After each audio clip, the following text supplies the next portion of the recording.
Welcome back to the part 2 of the Typhoid expository podcast. I hope you enjoyed watching part 1 and you learned a lot from it.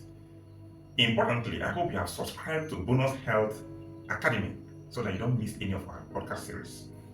In this video, you will now understand why I say that typhoid diagnosis is the biggest medical 419 in Nigeria.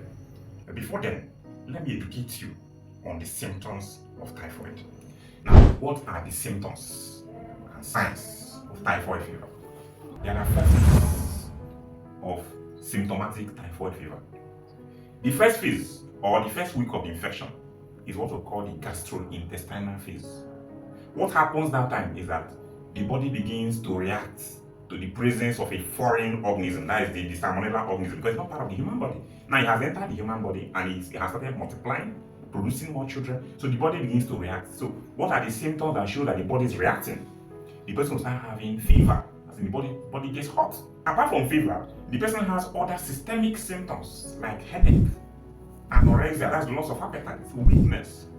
Alright? Then because the organism first of all enters through the mouth to the stomach, the person begins to have stomach problems, what we call GI symptoms, gastrointestinal symptoms. And those symptoms include abdominal pain and constipation. This is what usually happens in the first week or the first phase.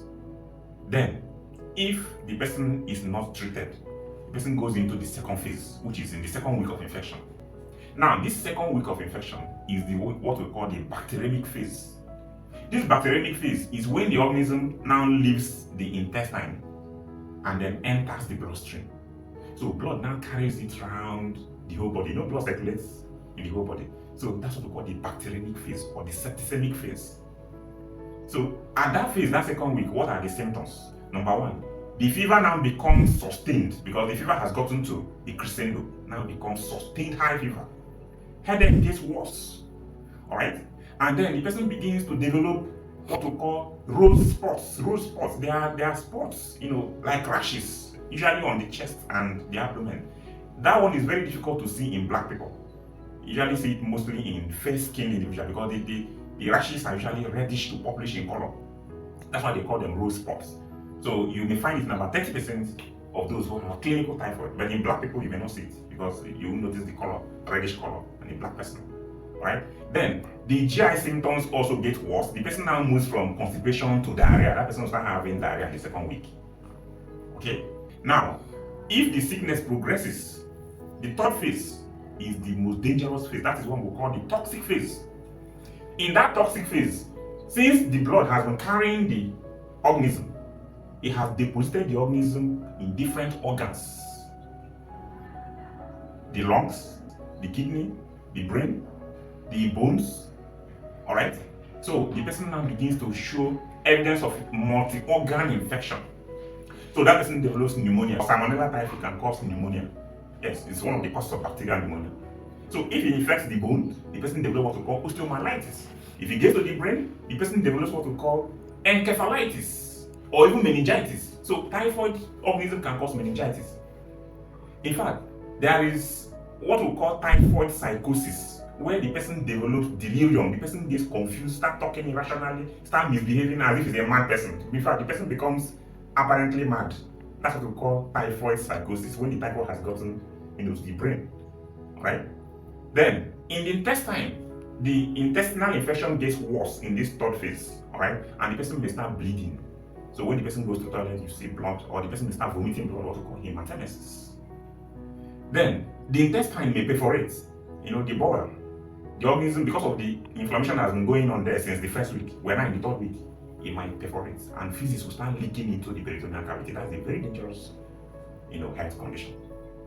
So, and this is the stage where many people who have enteric fever that are not properly treated, they die. They die at the toxic phase.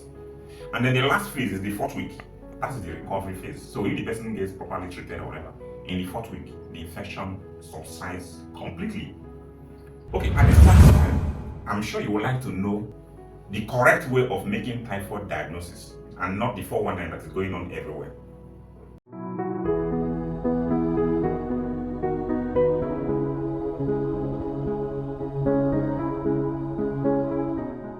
Now, if you remember what I told you about the movement of the organism, First week, it enters the intestine. From the intestine, it moves to the blood. From the blood, it moves to different organs. Alright?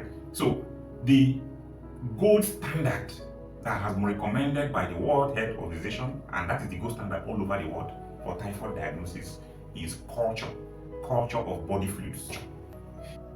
If the person comes with symptoms that dates back to just about 1 week, the best body fluid to culture is blood. So we'll talk about blood culture. Now, if the symptoms are already in the 2nd week, the best place to find Salmonella typhi, the organism that causes typhoid fever, is in urine. Just do urine culture.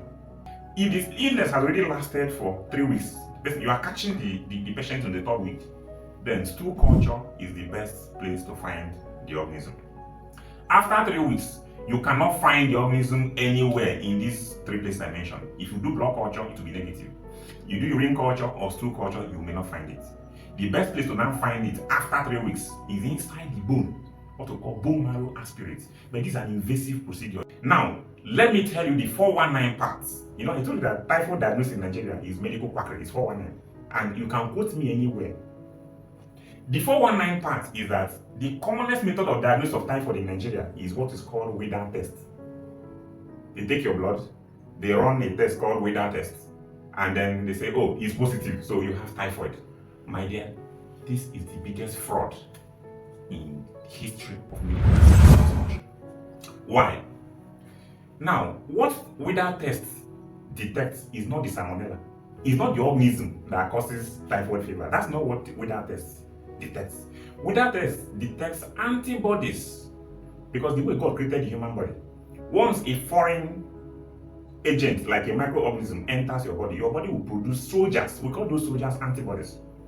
So Widal test actually tests the presence of those antibodies instead of testing the presence of Salmonella typhi itself.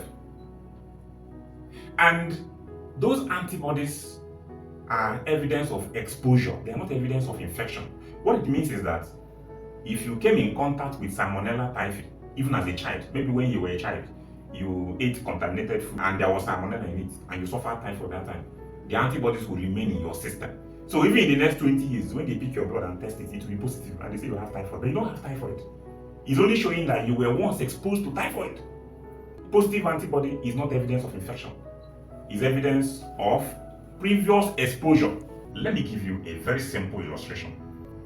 Just imagine if there was a crime in a community, maybe kidnapping or bank robbery or whatever, and then security operatives like police, soldiers are drafted into that community to arrest the criminals and guard the community against further crime. Now, if you go and start counting the number of soldiers or the number of police and you counted 40, is it wise? Is it right to say that there are 40 criminals in that community? The answer is no. Because instead of counting the criminals, the soldiers have arrested the criminals and probably imprisoned them or even executed them. But instead of leaving that community, they decided to stay there to mount security checks to prevent more criminals entering that community. So you cannot go and start counting the number of soldiers there, and after counting them, you now say, oh, there are criminals in this community. It's not true. That's exactly what the lab does when they are doing Widal tests. They are not checking the presence of the criminal. The criminal is the Salmonella organism that causes typhoid fever. The labs are checking the presence of security operatives, antibodies, soldiers that the body has created to mount checkpoints in the body, alright, to prevent further Salmonella from entering the body. And studies all over Nigeria have shown that up to 80 to 90% of apparently healthy individuals, those who don't have any symptoms, they are not sick, they are going about their normal business like you and I, have those soldiers in their body, those antibodies. So when you do Widal test for them, it will come out positive. If you take my blood right now and send it to the lab, send the blood to the lab, they are going to tell you that I have typhoid, because they are not going to check whether I have Salmonella, the organism that causes typhoid. They are going to check whether I have antibodies. And of course, I will have antibodies because I might have been exposed to typhoid organism in the past. So those antibodies are there. If you are doubting this thing I'm saying, you listen to me. Go to any lab tomorrow. You can even pretend that you are sick. Tell them you have fever and weakness or whatever, and you want to check whether you have typhoid or not. If your result didn't come out positive for typhoid, call me on phone. I'll refund the money for the test and give you transport fare. I've challenged you now. Number 2 is there is a vaccine for typhoid vaccination. So anybody who has received the vaccination is going to have antibodies in the blood. So when they collect your blood and test it, they say you have typhoid, but you don't have typhoid. It's the vaccination you received that has given you a high titer of the antibodies. That is number 2. Number 3 is that Widal test, the reagent that is used for conducting Widal test, has what we call cross-reactivity. That is, a lot of things can make it be positive even when you don't have typhoid, when you don't have Salmonella in you. If you have malaria, typhoid test will be positive. If you have other viral infection like Epstein-Barr virus, or you even have HIV, or you have other bacterial infections, so there's a lot of cross-reactivity. So a positive Widal test does not in any way equate to presence of Salmonella typhi. And if you have subclinical infection, which means that Salmonella actually entered your body, but your body was able to put it in check, so you never developed clinical typhoid, Widal test will still be positive. World Health Organization, WHO, banned the use of Widal test alone for diagnosis of typhoid in 2003. But Nigerian doctors and laboratory scientists and nurses, everybody is still using it to diagnose typhoid.